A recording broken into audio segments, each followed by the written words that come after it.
Hola, bienvenidos al módulo número 7 del Diplomado en Implementación del Sistema de Alertas Tempranas para la Gestión del Riesgo de Desastre en el Distrito de Cartagena de Indias.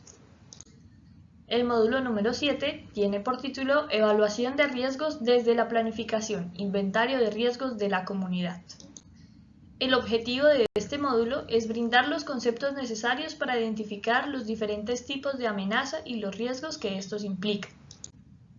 Dentro de la planificación existe una parte muy importante, primordial y esencial, que es la evaluación de los riesgos existentes y los factores que afectan o influyen en la probabilidad de ocurrencia de los eventos de desastres. ¿Para qué nos sirve esto? Para tomar decisiones de manera informada.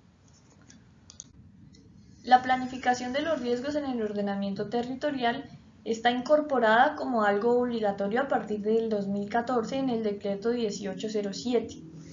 Entonces, gracias a ese decreto ahora es de obligatorio cumplimiento que todos los tipos de esquemas, tanto los esquemas de ordenamiento territorial como los planes básicos y los planes de ordenamiento territorial, tengan incorporados en ellos los estudios de riesgo para absolutamente todos los municipios. Pero, ¿qué es el ordenamiento territorial?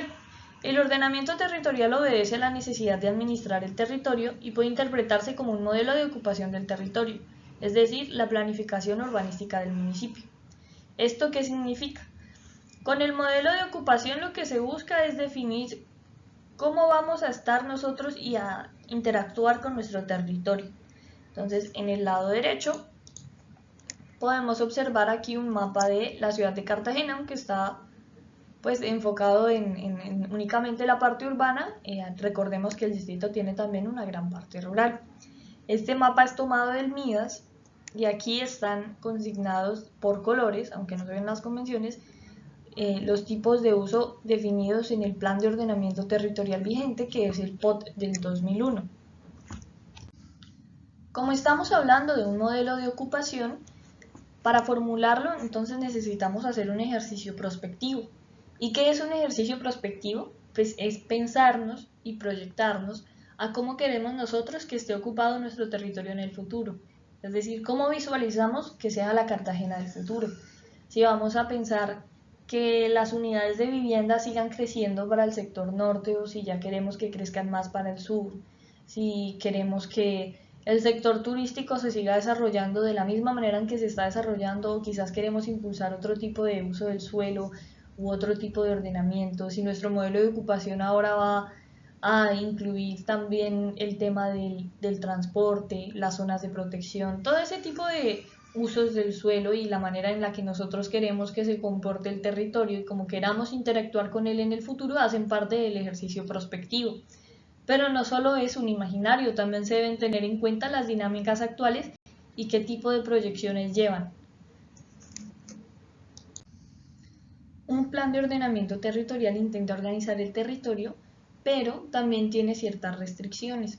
En este caso también tiene instrumentos de ordenamiento y de planificación que tienen una mayor jerarquía, como es el caso de los planes de manejo de cuencas hidrográficas, los cuales van a primar sobre el POT, es decir, primero va a cumplirse o se tiene que cumplir lo que esté inscrito o declarado en el POMCA antes que lo del POT.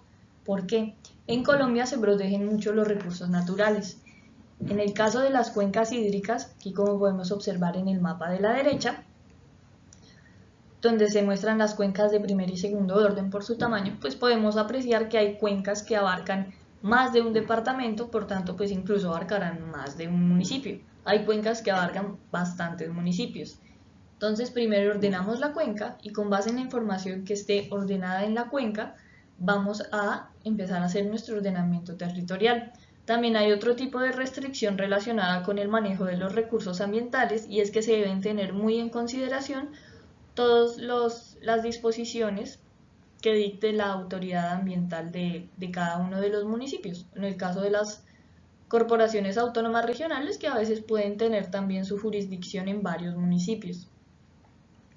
Entonces, pese a tener un ejercicio prospectivo, debemos también ser conscientes que no significa que en el modelo de ocupación podamos plantear absolutamente todo lo que queramos, porque hay ciertos criterios de mayor nivel que nos van a ir limitando la acción y encaminándola pues en este caso la protección de los recursos naturales, para que todo esto se entrelace y la información que se deposite en el POT sea acorde con la depositada en el PONCA.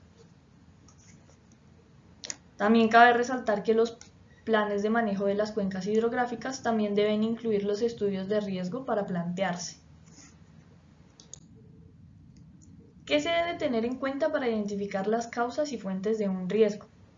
Se deben realizar estudios que permitan identificar las características físicas del terreno, así como el estudio de amenazas ya identificadas, y con esta información vamos a establecer de forma clara, número 1, la descripción, es decir, a qué tipo de amenaza nos estamos exponiendo o qué tipo de amenaza es la que estamos evaluando. Recuerden que en tipos de amenaza nos referimos como al tipo de desastre que podría presentarse, que podría ser inundación, remoción en masa, diapirismo, si estuviésemos hablando de cercanías a un volcán, como en el caso de el volcán Nevado del Ruiz o incluso los volcanes de lodo. Si estamos hablando también de, en el caso de Cartagena, erosión costera o aumento sobre el nivel del mar. Bueno, recuerden que hay muchos tipos de amenazas. ¿Qué más podría caber en la descripción? La exposición, ver si tenemos comunidades expuestas, ecosistemas expuestos o qué tipo de individuos están expuestos. Y también tendríamos la vulnerabilidad, que ya hace referencia pues a en qué condiciones están los elementos expuestos y qué tan vulnerables son frente a una eventual manifestación de la amenaza.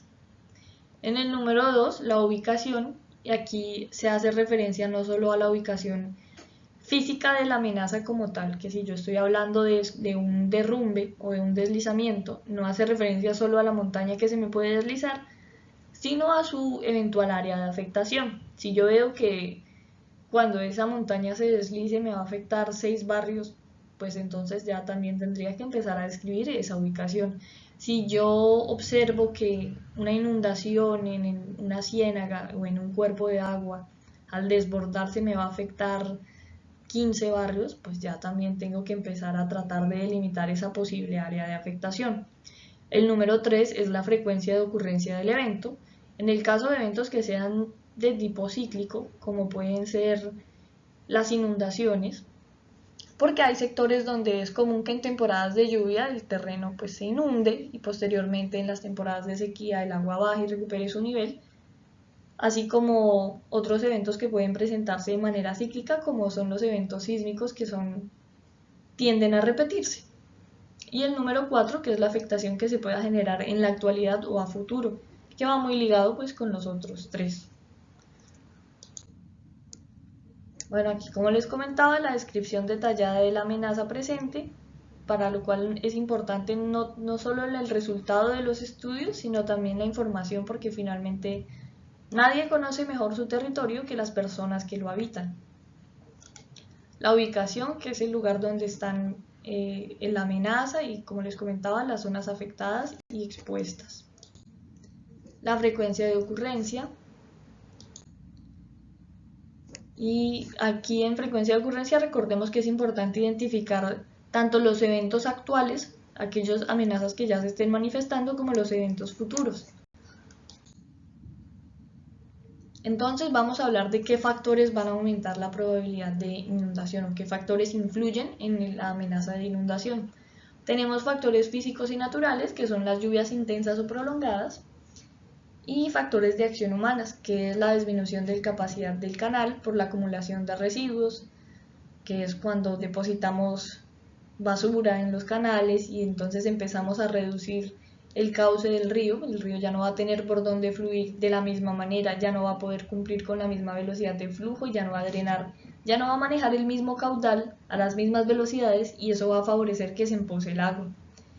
Tenemos la modificación de los cursos naturales de los afluentes, que es cuando yo de pronto quiero canalizar el río para que yo pueda hacer algún tipo de construcción o algo por ese estilo, y puede traer consecuencias en términos de socavación o que quizás cuando cambie el cauce no lo estudie bien y ahora pues el agua se me está empozando porque no drena de buena manera. Tenemos también el tema de las presas o embalses, que favorecen o sea, pueden representar un riesgo en el sentido de que cuando un embalse colapse o cuando una presa colapse, nos puede generar pues una inundación de grandes magnitudes. Aquí el mejor ejemplo que se puede presentar son todos los problemas que se han tenido con Hidroituango, porque siempre ha estado en riesgo toda la población aguas abajo en caso de que la presa falle. En el caso de los factores que influyen en la remoción en masa, están nuevamente los factores físicos naturales, atribuidos a las condiciones del terreno como las altas pendientes, los materiales débiles o sensibles, la presencia de fallas o la pérdida de cobertura vegetal. En el caso de las altas pendientes, en la mayoría de ocasiones, los suelos que tengan o los terrenos que tengan pendientes de más de 45 grados son declarados como suelos que se les debe dar un manejo para protección. ¿En qué sentido? En que se pueden destinar como áreas de protección y conservación o en áreas de riesgo y que por lo tanto pues tiene que dárseles otro tipo de manejo para controlar esos riesgos. Entre los materiales débiles y sensibles, algunas montañas están conformadas por materiales muy meteorizados, muy sueltos, que tienden a deslizarse con facilidad. En cuanto a la presencia de fallas, pues ya es un tema geológico, y en cuanto a la pérdida de cobertura vegetal, es cuando se empieza a perder la cobertura vegetal y se empieza a perder las raíces que estaban en los suelos, entonces esos suelos pierden adhesión, pierden cohesión entre sí mismos, entonces ya empiezan a ser más sueltos y es más fácil que se derrumben. Y en cuanto a condiciones naturales, tenemos las lluvias intensas o prolongadas, que como lo veíamos en módulos anteriores, pueden producir que el suelo absorba mucha agua y hacer que se comporte como un flujo y producir quizás movimientos en masa de tipo de flujo de lodos, o que facilitan otro tipo de movimientos en masa. Dentro de los factores de acción humana tenemos los cortes y las excavaciones en las laderas, que van a afectar la estabilidad de la montaña, las sobrecargas y rellenos en las laderas. Nuevamente, pues si nosotros hacemos una construcción que exceda la capacidad del suelo o del suelo donde estamos construyendo, pues es muy probable que aumentemos nuestra probabilidad de que ocurra un desastre. La modificación de los drenajes naturales y que tengamos drenajes inadecuados. Finalmente pasamos a los factores que influyen en el diapirismo. Están los factores físicos naturales, que están las fallas. En el caso de Cartagena, los casos de diapirismo como el Rodeo y Membrillal están asociados a la falla de Pasacaballos y la falla de Mamonal. El alto contenido de los gases de los suelos. Este contenido de los gases está relacionado con el material orgánico que se encuentra depositado en los subsuelos, porque en las zonas costeras, pues como anteriormente estuvieron, antes de ser playa y antes de que el mar fuera mar donde estaba, pues había tierra y eso ha empezado a hundirse. Y bueno, mediante todas esas dinámicas geológicas que se han dado a través de millones de años, pues se tiende a almacenar materia orgánica en las profundidades de los suelos, y ya pues gracias a la descomposición que han llevado por tanto tiempo empiezan a liberar gases. Adicional a esto también se tiene pues la diferencia de densidad de los materiales, que combinada con los gases aumenta la manifestación del diapirismo. Y por acción humana es cuando yo ya identifiqué que hay una zona que tiene diapirismo y yo voy y me expongo y voy y construyo en zona aledaña donde ya sé que hay volcanes de lodo. Eso va a aumentar pues la probabilidad de que algo como un desastre me pueda afectar. Pasamos ahora al inventario de riesgos. ¿Qué es el inventario de riesgos? Es cuando, teniendo en cuenta los factores que propician la ocurrencia de los eventos, yo identifico los posibles daños a la población de las áreas afectadas y realizo la valoración de los riesgos. Aquí les voy a presentar algunas de las páginas y los portales que hay para el acceso a la información del monitoreo de los riesgos y donde también podemos observar inventarios de riesgo. En este caso vemos la información sísmica de Bogotá, que está en el CIRE. En esta ocasión vamos a ver de manera muy rápida el CIRE, que es de Bogotá. Entonces aquí está el CIRE, que corresponde al Sistema de Información para la Gestión del Riesgo y el Cambio Climático. Básicamente lo que nos va a mostrar es un mapa con una serie de capas que podemos añadir relacionadas con la gestión del riesgo y el cambio climático. Entonces, por ejemplo, se pueden poner los predios del IGER, o aquí la geología urbana, o la geomorfología, o las zonas de planeación. Aquí podemos observar todas las capas que tiene, no vamos a ahondar mucho aquí, más bien lo vamos a hacer en el MIDAS. Ahora aquí les voy a presentar el MIDAS, que es el instrumento de Cartagena de asuntos del suelo, y en él podemos consultar diferentes capas. Bueno, a continuación les voy a mostrar cómo podemos acceder al MIDAS. Entonces, en cualquier buscador buscamos MIDAS, nos aparecerá MIDAS Cartagena, ingresamos.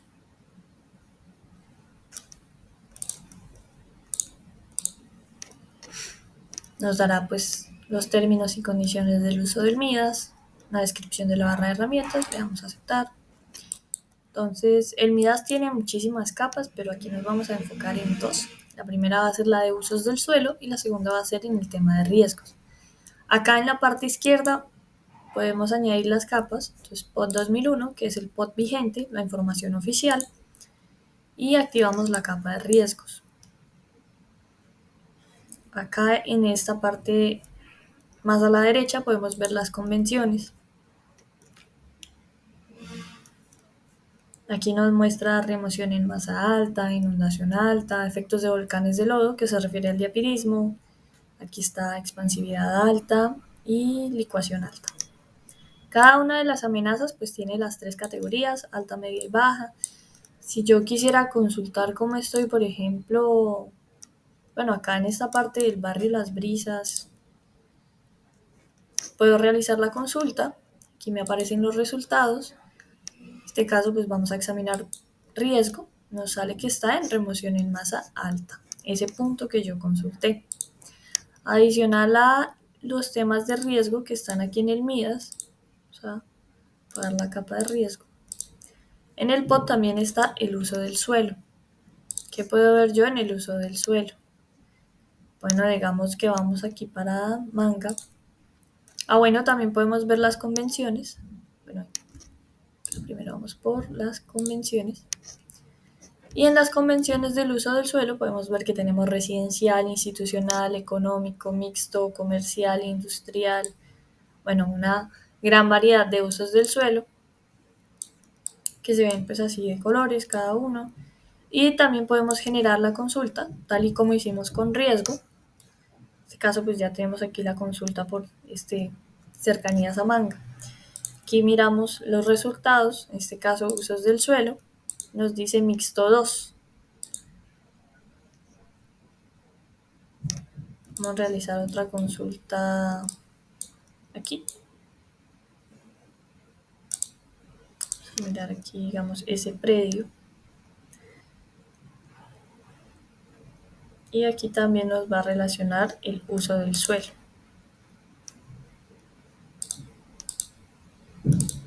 Aquí también podemos consultar pues, de qué trata cada una de las actividades del uso del suelo. Entonces este uso es institucional. Aquí lo buscamos, institucional 3.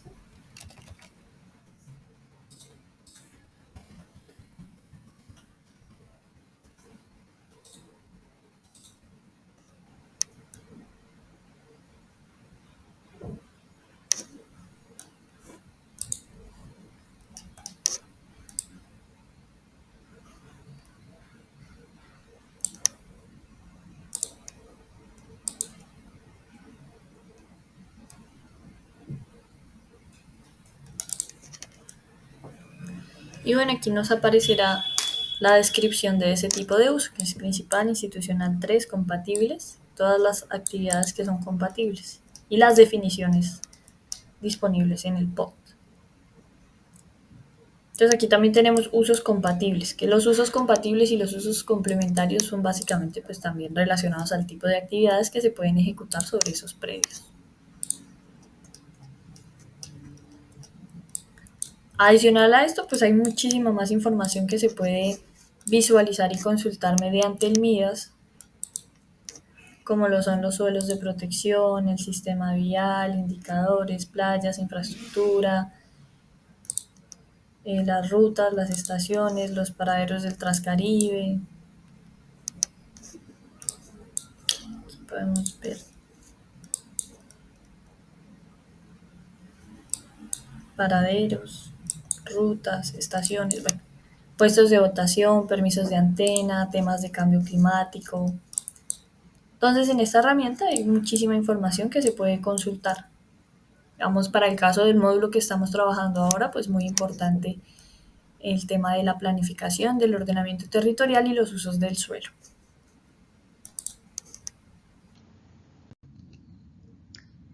Y finalmente, pues respecto a lo que les mencionaba al principio acerca de la planificación, los planes de ordenamiento territorial, los esquemas o los planes básicos, están todos disponibles en Colombia OT, donde podemos consultar los POTs de diferentes municipios, por si de pronto quieren consultar no solo el de la ciudad de Cartagena, sino si de pronto tienen el sistema de información la curiosidad de alguno de los municipios donde de pronto hayan residido ustedes. Aquí pues nos vamos al geoportal. Este es solo un ejemplo de cómo se registran los la planificación del riesgo en ese municipio, pues les dejo el es de la ciudad de Bogotá.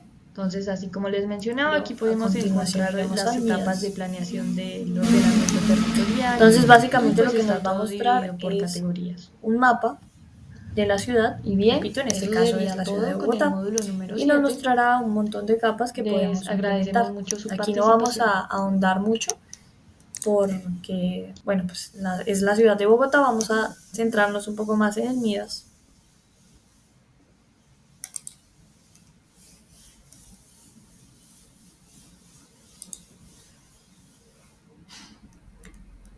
Bueno, en este caso vamos a explorar de manera muy rápida el CIRE, que el CIRE es el Sistema de Información para la Gestión del Riesgo y Cambio Climático de la ciudad de Bogotá. Entonces aquí nos dirigiremos al geoportal y en el geoportal pues aquí nos dará una lista de capas que podemos incluir para visualizar en el mapa,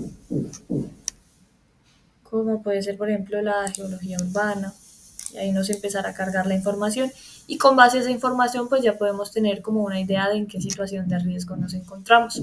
Para la ciudad de Cartagena existe un instrumento muy similar, de hecho mucho más amigable con el usuario y también disponible para muchísimas consultas, no solo en gestión del riesgo, sino en temas de planificación, que es el MIDAS y que lo veremos a continuación.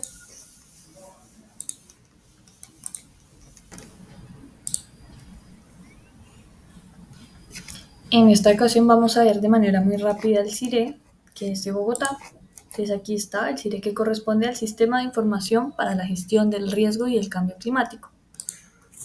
Básicamente lo que nos va a mostrar es un mapa con una serie de capas que podemos añadir relacionadas con la gestión del riesgo y el cambio climático.